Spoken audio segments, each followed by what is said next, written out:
जय गुरु जी। संगत जी, असली सरेंडर क्या होता है? एक ऐसा सत्संग जो आपकी सोच बदल देगा। जय गुरु जी। शुक्राना गुरु जी। संगत जी, हम सभी अपनी जिंदगी में कभी न कभी इस सवाल से जरूर गुजर रहे होते हैं कि आखिर असली सरेंडर क्या होता है। क्या सिर्फ मंदिर जाना सरेंडर है? क्या सिर्फ सिमरन करना सरेंडर है? या फिर हर मुश्किल समय में गुरुजी पर भरोसा बनाए रखना ही असली सरेंडर है? आज मैं आपको एक ऐसी संगत का अनुभव सुनाने जा रही हूँ जिसने मुझे अंदर तक बदल दिया। कुछ समय पहले मेरी जिंदगी में एक ऐसा दौर चल रहा था जब मुझे महसूस होने लगा था कि जैसे मेरा गुरुजी से कनेक्शन कमजोर पड़ रहा है। सिमरन में मन नहीं लगता था, सत्संग सुनने का मन नहीं करता था, हर चीज में एक अजीब सी दूरी महसूस होती थी।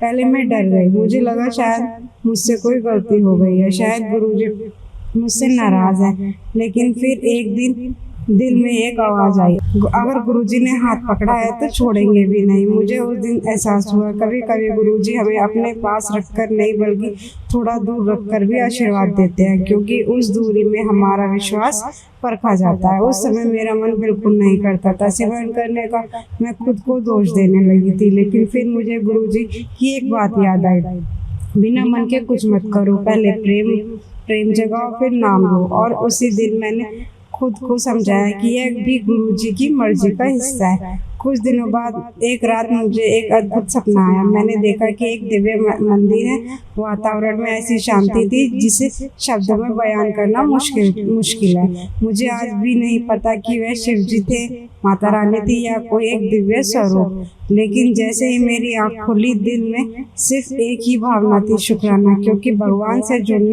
जुड़े सपने केवल सपने नहीं होते, वे आशीर्वाद होते हैं, वो संकेत होते हैं, फिर ऊपर वाला आपको बुला नहीं सकता। उसके बाद लगातार कई दिनों तक मुझे अलग अलग स्वरूपों में दिव्य दर्शन होने लगे। एक दिन ऐसा लगा जैसे गुरुजी किसी बुजुर्ग अंकल के रूप में मेरे सामने खड़े हैं। मैं उनके गले लगकर रो रही हूँ। उस सपने में कई शब्द नहीं थे, लेकिन जो प्रेम था, जो अपनापन था, वह आज भी मेरे दिल में जिंदा है। संगत जी, सच कहूँ तो हम कई बार गुरुजी के दर्शन को बहुत सामान्य समझ लेते हैं, क्योंकि जब लंबे समय तक दर्शन नहीं होते और फिर अचानक कृपा बरसती है तो समझ आता है कि यह कितनी बड़ी दौलत है। दुनिया की कोई भी आवाज उस आनंद की बराबरी नहीं कर सकती जो गुरुजी के एक दर्शन में मिलता है, क्योंकि पैसा, नाम, शोहरत और सुविधा एक समय बाद सामान्य लगने लगती है, लेकिन गुरु कृपा वह हर बार दिल को नया बना देती है। इसी दौरान मेरी माता जी के पैरों में काफी दर्द और सूजन रहने लगी थी। मैं परेशान थी, समझ नहीं आ रहा था क्या करूं। एक दिन सत्संग सुनते सुनते अचानक एक आंटी जी का अनुभव सामने आया। वह बता रही थी कि गर्म पानी में हल्दी डालकर उपयोग करने से उन्हें आराम मिला। पहले तो मैं ध्यान नहीं दिया, लेकिन न जाने क्यों उसी सत्संग को दोबारा सुनने का मन हुआ, जैसे कोई अदृश्य शक्ति मुझे वापस उसी जगह ले जा रही हो।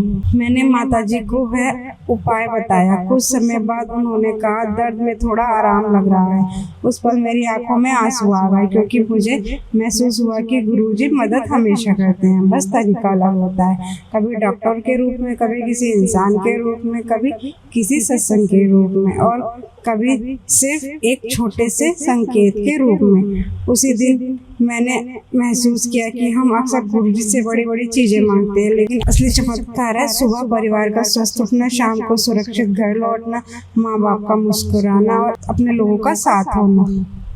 यही तो सबसे बड़े चमत्कार है। मैं शायद इसी को समझना असली सरेंडर की पहली पीढ़ी है, क्योंकि जब इंसान हर छोटी कृपा में गुरुजी को देखना शुरू कर देता है, तब उसका विश्वास मजबूत होना शुरू हो जाता है। जब गुरुजी ने सिखाया, दिमाग नहीं सिर्फ विश्वास चलना चाहिए। जय गुरुजी। शुक्राना गुरुजी। संगत जी, आपने सुना कि कैसे गुरुजी छोटी छोटी बातों के माध्यम से ये एहसास कराते हैं कि वह हर पल हमारे साथ है। लेकिन अब मैं जो आपको बताने जा रही हूँ उसने मुझे असली सरेंडर का अर्थ समझा दिया। एक समय था जब मैं अपनी फैमिली के लिए हमेशा एक ही अरदास करती थी, गुरुजी बस मेरे अपनों को स्वस्थ रखना, सुरक्षित रखना और लंबी उम्र देना। मुझे कभी भी बड़ी बड़ी चीजें नहीं चाहिए थी, बस अपने लोगों का साथ चाहिए था। लेकिन कई बार मेरे मन में एक सवाल आता था कि क्या मैं सही मांग रही हूँ? क्या मुझे अपनी इच्छा नहीं रखनी चाहिए?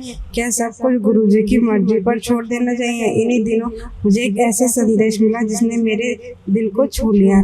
संदेश में लिखा था, तेरी फैमिली उम्र ब्लेस कर दी गई है। उस पर मेरी आंखों में आंसू बहने लगे। मुझे लगा जैसे गुरुजी कह रहे हैं, तो चिंता क्यों करती है? जिनकी जिम्मेदारी मैंने ली है उनका ध्यान मैं ही रखूंगा। संगत जी, हम सब अपने परिवार के लिए चिंतित रहते हैं, लेकिन सच तो यह है कि हमारी चिंता से कुछ नहीं बदलता। जो बदलता है वह विश्वास, और जब विश्वास मजबूत होता जाता है तो डर अपने आप खत्म होने लगता है। मुझे आज भी एक घटना बहुत अच्छी तरह याद है। उस दिन मौसम खराब था, तेज धूप थी, गर्मी इतनी ज्यादा थी कि कुछ मिनट बाहर निकलना भी मुश्किल लग रहा था। मुझे सिर्फ 5 मिनट पैदल चलकर एक जरूरी काम के लिए जाना था, लेकिन मेरी हालत ऐसी थी कि मैं सच सोच रही थी कि कैसे जाऊं। फिर अचानक मैं दिल से कहा, गुरुजी अगर आपकी मर्जी हो तो उस थोड़ी देर के लिए मौसम ठीक कर दे। मैंने यह बात किसी मांग की तरह नहीं कही, मैंने सिर्फ एक बच्चे की तरह अपने गुरु से बात की। और संगत जी, यकीन मानिए कुछ ही मिनट बाद अचानक तेज हवा चलने लगी, मौसम बदल गया, मेरे चेहरे पर मुस्कान आई। मैं बार बार सिर्फ एक ही शब्द बोल रही थी, शुक्राना। उस दिन मुझे मैं समझ आया कि अरदास और मांग में बहुत फर्क होता है। मांग में जिद होती है, लेकिन अरदास में भरोसा होता है। मांग में शर्त होती है, लेकिन अरदास में समर्पण होता है। और जहाँ समर्पण होता है वहाँ गुरुजी की कृपा अपने आप बहने लगती है। संगत जी, जब भी हमें कोई संदेश मिलता है कि अब तेरे अच्छे दिन आने वाले हैं, ये तेरा गोल्डन पीरियड शुरू होने वाला है, तो हमारा ध्यान तुरंत पैसे, गाड़ी और दूसरी भौतिक चीजों पर चलता है। लेकिन गुरुजी जिस गोल्डन पीरियड की बात करते हैं वह कुछ और ही होता है। वह समय होता है जब आपका मन शांत रहने लगे, आपकी परेशानियां आपको कमजोर ना कर पाए, आपको हर परिस्थिति में गुरुजी का हाथ महसूस होने लगे। जब आपको यह विश्वास हो जाएगी चाहे कुछ भी हो जाए गुरुजी सब संभाल लेंगे, यही असली गोल्डन पीरियड है। मुझे याद है कुछ समय पहले मैं एक बहुत बड़ी चिंता में थी। मुझे समझ नहीं आ रहा था जरूरी काम कैसे होगा। मेरे पास कोई योजना नहीं थी, कोई रास्ता नहीं दिख रहा था। मैं बार बार सोच रही थी, दिमाग लगा रही थी, गणनाएं कर रही थी, लेकिन जितना सोचती थी उतनी ही उलझन बढ़ती जाती थी। फिर एक दिन थककर मैंने कहा, गुरुजी अब मैं नहीं सोचूंगी, अब यह आपका काम है। और उसके बाद जो हुआ उसने मुझे हैरान कर दिया। जो काम मुझे असंभव लग रहा था वह इतनी आसानी से हो गया कि मैं खुद विश्वास नहीं कर पा रही थी। उस दिन मुझे समझ आया कि हम इंसान अपनी सीमित बुद्धि से भविष्य का अंदाजा लगा लेते हैं, लेकिन गुरुजी पूरी तस्वीर देख रहे होते हैं। हम सिर्फ एक कदम देख पाते हैं, वह पूरी मंजिल देख रहे होते हैं। हम एक रास्ता देखते हैं, वह 1000 रास्ते जानते हैं। इसलिए जब हम जरूरत से ज्यादा दिमाग लगाते हैं तो हम डर पैदा करते हैं, लेकिन जब हम गुरुजी पर भरोसा करते हैं तो रास्ते अपने आप बनने लगते हैं। संगत जी, मुझे एक और घटना याद है। मैं एक ड्रेस के रंग को लेकर बहुत कंफ्यूज थी। छोटी सी बात थी, लेकिन मैं फैसला नहीं कर पा रही थी। उसी समय एक ऐसा संकेत मिला जिससे बताया गया कि उसके साथ सफेद रंग अच्छा लगेगा। पहले तो मुझे अजीब लगा, लेकिन जब मैंने वैसा किया तो सब कुछ बिल्कुल सही लगा। उस दिन मुझे एहसास हुआ कि गुरुजी सिर्फ हमारी बड़ी परेशानियां ही नहीं संभालते, वे हमारी जिंदगी की छोटी छोटी बातों में भी साथ रहते हैं। हमारी पर्सनैलिटी, हमारी सोच, हमारी हेल्थ, हमारे रिश्ते, हमारा भविष्य, और सब उनकी कृपा से ही चल रहा होता है। और यही वह जगह है जहाँ हम सबसे बड़ी गलती करते हैं। शुरुआत में हमारा विश्वास मजबूत होता है, हम हर चीज गुरुजी पर छोड़ देते हैं, लेकिन जैसे जैसे समय बीतता है हम अपना दिमाग ज्यादा लगाने लगते हैं। हमें लगता है कि सब कुछ हम कर रहे हैं, यही से बेचैनी शुरू होती है, यही से डर शुरू होता है, और यहीं से परेशानियां बढ़ने लगती है। लेकिन जिस दिन इंसान दोबारा बच्चे की तरह गुरुजी का हाथ पकड़ लेता है, उसी दिन उसकी जिंदगी बदलनी शुरू हो जाती है। संगत जी, अगर आज आप अपनी जिंदगी को पीछे मुड़कर देखें तो आपको एहसास होगा कि आप वहाँ नहीं हैं जहाँ कुछ साल पहले थे। कई मुश्किलें आई, कई बार आप टूटे, कई बार रोए, कई बार लगा कि आप कुछ नहीं होगा, लेकिन फिर भी आप आज यहाँ खड़े हैं।